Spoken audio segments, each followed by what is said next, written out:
Aurélien Boudon, bonjour, vous êtes secrétaire national du syndicat Solidaire. Quand on dit colère sociale, le feu couve, on pense aux gilets jaunes. Est-ce que ce qui se profile en ce moment est comparable selon vous?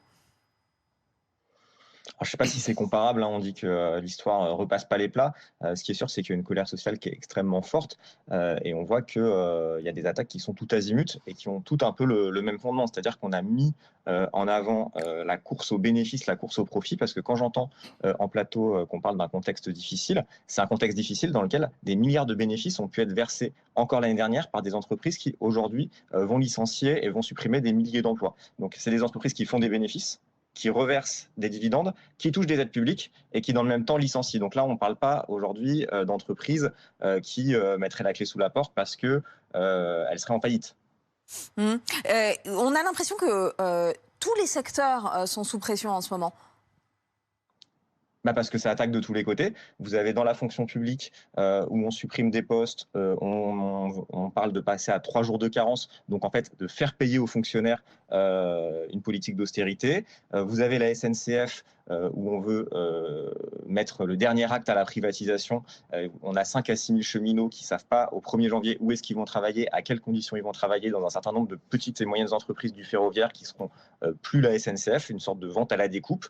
Vous avez effectivement ces plans de licenciement qui se multiplient. On parle de 150 000 emplois menacés. Et derrière tout ça, c'est la politique du gouvernement qui a fait le choix depuis des années de subventionner sans aucune condition les entreprises. On parle de plusieurs, personne ne le sait en fait, pas même le gouvernement, mais on est entre 150 et 200 milliards d'euros qui sont versés aux entreprises, soit sous forme de subventions directes, soit sous forme d'exonération de cotisation. Et derrière, il n'y a aucun retour, aucune conditionnalité sur l'augmentation des salaires, aucune conditionnalité sur l'emploi ou sur les politiques industrielles et sociétales et environnementales menées. Est-ce qu'il y a un secteur en particulier pour lequel vous avez vraiment des craintes ?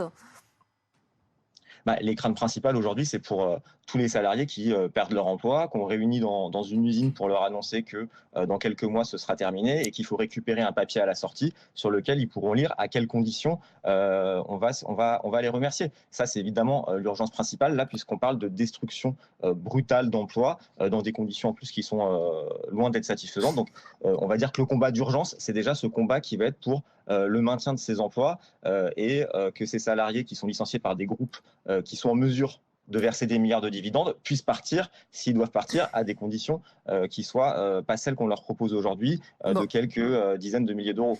Bon, est-ce que vous avez le sentiment que le gouvernement est attentif à ce qui se passe ?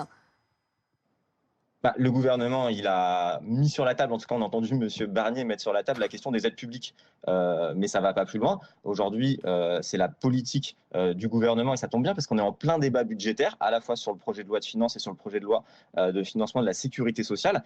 Je n'ai pas vu parler de projet d'amendement du gouvernement qui viendrait demander le remboursement des aides publiques aux entreprises qui licencient, qui viendrait conditionner les exonérations de cotisations à un certain nombre d'engagements. Et donc aujourd'hui, il n'y a aucune action. On est face à un gouvernement qui dit finalement c'est le marché, on ne peut rien faire, on est obligé de subir. Nous, on ne partage pas du tout ce constat. On pense au contraire que c'est la politique du gouvernement qui, en refusant des augmentations générales de salaire, par exemple, tire vers le bas les budgets. Donc après, on nous explique que les entreprises ont un ralentissement de la demande. On pense que les entreprises, elles s'en sont bien sorties ces dernières années. Elles ont pu dégager énormément de bénéfices sur notre dos et qu'aujourd'hui, c'est à elles aussi de rendre ce qu'elles ont pu toucher.